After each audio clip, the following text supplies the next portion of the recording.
Hola, soy Alejandra Nuño, directora del Centro Universitario por la Dignidad y la Justicia Francisco Suárez del ITESO. Y en relación a la pregunta del papel de la sociedad civil en esta transición de procuradurías a fiscalías, a mí me parece que hay como diferentes pasos o temas a considerar, ¿no? El primero, creo que es muy importante tener en cuenta la diversidad de sociedad civil que hay en México y cómo cada una puede colaborar. Por ejemplo, hay muchas organizaciones de derechos humanos, de derechos de las mujeres, de protección al consumidor, etcétera, que hacen un trabajo de base fundamental,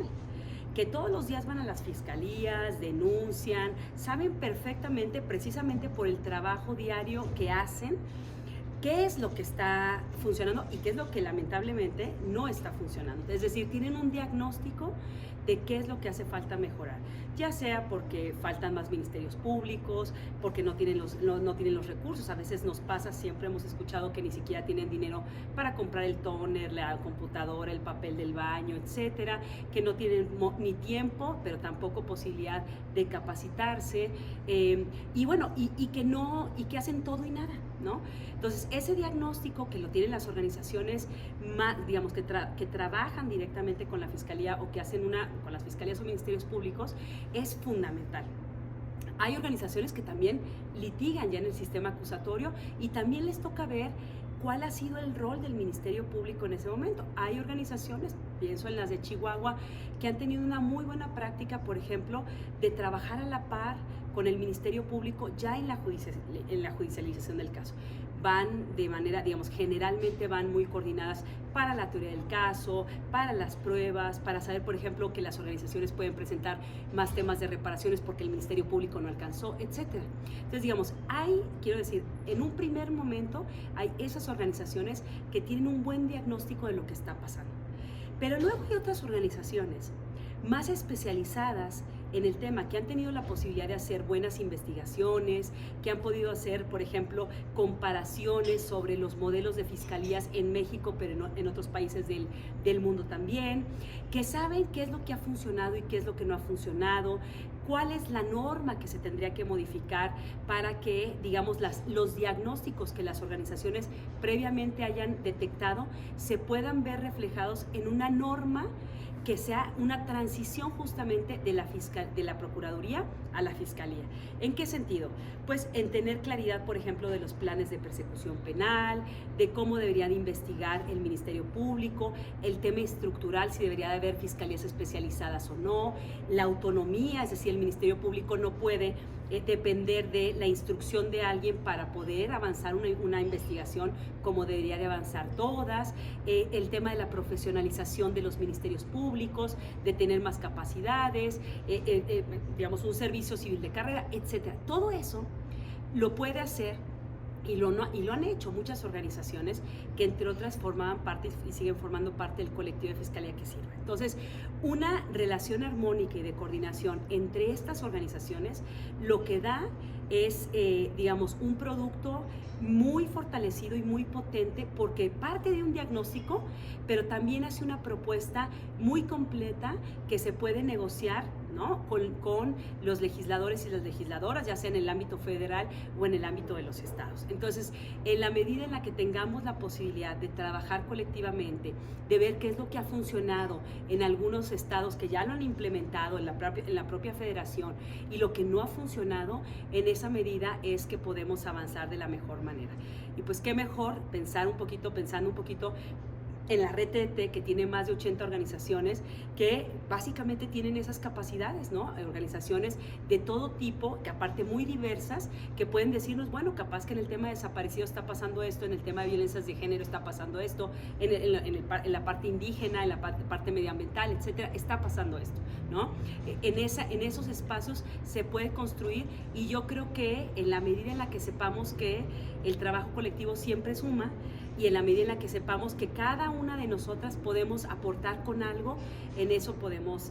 avanzar. Entonces yo diría, organizaciones de base que puedan ayudar a un diagnóstico, que de ese diagnóstico salgan claramente las necesidades, que esas necesidades nos ayuden a transformarlas técnicamente, otras organizaciones académicas, políticos, digamos, otras instancias que nos pueden ayudar técnicamente, y por supuesto después tiene que haber quienes sepan negociar con actores políticos, ¿no? Porque también a veces pasa que por más que nosotros queramos tener una buena propuesta, al final de cuentas habrá quienes digan esto es demasiado o esto es insuficiente. Entonces también tenemos que tener a compañeros y compañeras que ojalá hayan tenido esa experiencia y que nos puedan acompañar después de haber tenido estos dos productos importantes, diagnóstico y propuesta, que también logren llevar al mejor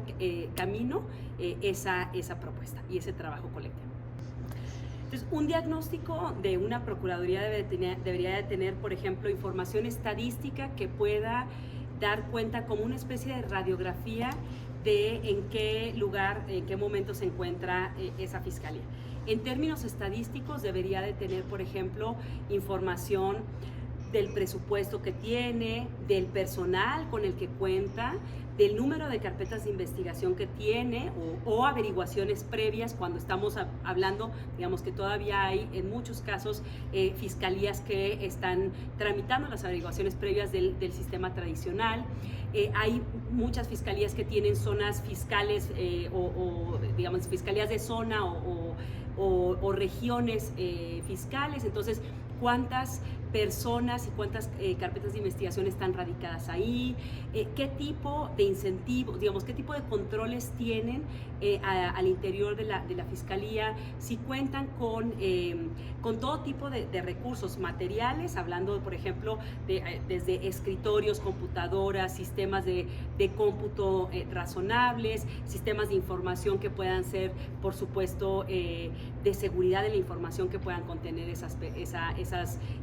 esos lugares, todo lo que tenga que ver, bueno, por supuesto, computadoras, ya lo dije, pero tóner, impresoras, toda esa información que dé cuenta, por supuesto, de en términos numéricos y presupuestarios, en qué estamos. También, digamos, este diagnóstico debería de partir, me parecería que un buen diagnóstico debería de incluir las voces de quienes están adentro, porque a veces es muy fácil llegar a hacer un diagnóstico en base a lo que nosotros tenemos, ¿no es cierto? Llevamos una carpeta de investigación, bueno, capaz que un ministerio público lleva 500, entonces seguramente ese ministerio público o ese ministerio público nos podrá decir con mayor detalle cuáles son los temas que le preocupan, que le afecten, entonces que ese diagnóstico pueda partir, y eso y evidencia, por supuesto, implicaría a toda la voluntad política del fiscal o del procurador en turno para hacer esas entrevistas a profundidad. Y que puedan decir cuáles son sus preocupaciones, cuáles son sus propuestas, cuáles son algunas de las necesidades, cuáles son las cosas positivas que ubican dentro y las buenas prácticas que ubican dentro de su lugar de trabajo. Creo que un diagnóstico que parta y que incluya a las personas de adentro siempre va a ser mejor, porque también va a hablar y va a legitimar la voz de quienes están ahí. Por supuesto que habrá otros, digamos, grupos focales en los que una se tiene que centrar. Entre otros, deberíamos de pensar en las víctimas, podríamos pensar en los defensores de oficio, ¿verdad? Podríamos pensar en los propios jueces y juezas que nos digan qué le está pasando a los ministerios públicos que no logran, por ejemplo, presentar una buena acusación, ¿no? O hacer una buena argumentación, o sus pruebas están mal, la investigación complementaria no fue razonable, etcétera. Entonces, lo que quiero decir, el diagnóstico debería de decir si hay servicio profesional o civil de carrera, debería de decir, por ejemplo, si cualquier, no nada más un agente del Ministerio Público, cualquier persona que trabaje en la Fiscalía, ya sea de, digamos, personal sustantivo o personal administrativo, cuenta, por ejemplo, con prestaciones, ¿no? ¿Cuál es la situación laboral en la que se encuentran los y las empleadas de la Fiscalía, ¿no? Después de tener toda esa información, por supuesto que entonces una puede entender cuáles son las necesidades puntuales en donde nos deberíamos de enfocar, con independencia digamos, de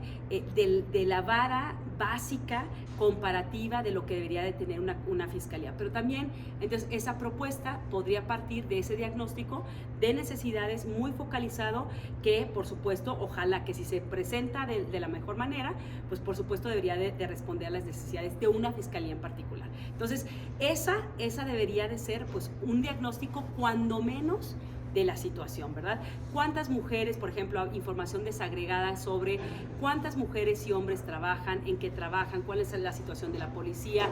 investigadora, etcétera? Digamos, toda la mayor cantidad que se pueda recopilar en un diagnóstico nos va a dar una mejor radiografía de la situación en la que se encuentra esa procuraduría que luego está pensando migrar a fiscalía. Y si una hiciera, digamos, una comparación de los mínimos irreductibles que ha mencionado Fiscalía que sirva, autonomía, profesionalización, digamos, especialización,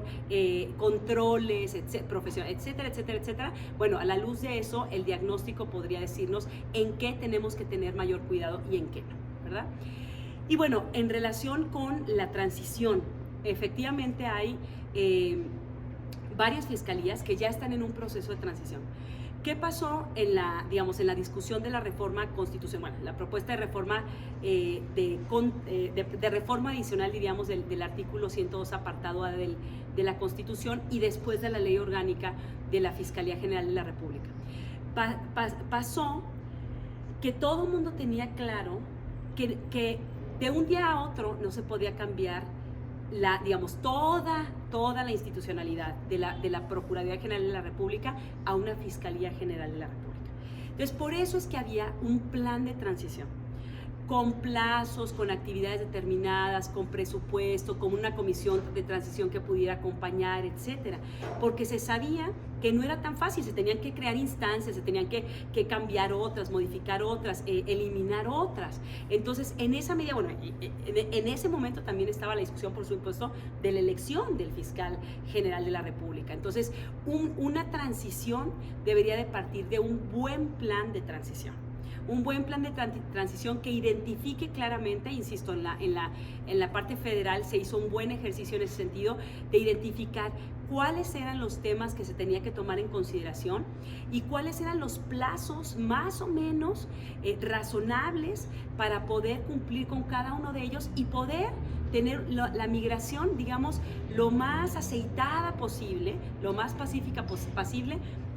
de la Fiscalía General de la República, perdón, de la Procuraduría General de la República a la Fiscalía General de la República.